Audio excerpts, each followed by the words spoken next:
Okay, so the question I've got asked is, how do I get someone to show up to training on a Friday if they have school, if they have class? So I've been doing this now for the last 10 years, and there's a couple things that I know.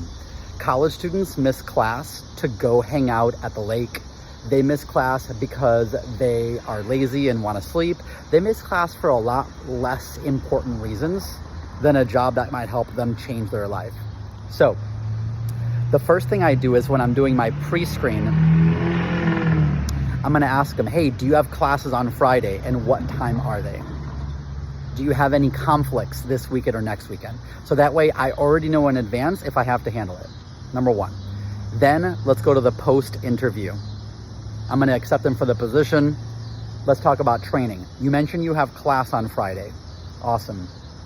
What class is it? Okay. Let me ask you a question. Would you say you're a pretty good student? You're aspiring to be a good student? Of course, right? I wouldn't hire you otherwise. If you had to miss that class for a one-time thing, do you know what the ramifications are?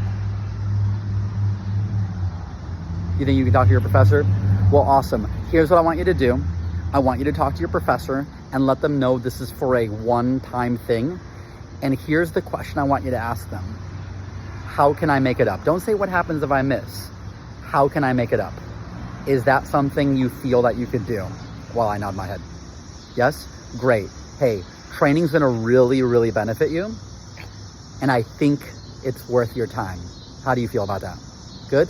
Okay, awesome. Hey, glad I can count on you. Hey, make sure you talk to your professor. We start at 11. We'll see you here at 10:45. That's it. You just have to be more confident than their fear of what's gonna happen if they miss one class. Which honestly, if a college professor really made that big of a deal for one class, for someone that's trying to help pay for school, what does that really say about the professor? At the end of the day, if they even say, oh, if I miss class, it docks my grade. Well, are you planning on missing lots of classes? No. You really would only miss it for a really important scenario, right? Well, in my educated decision, I can tell you this is one of those important scenarios. How do you feel about that? Good? Let's do it.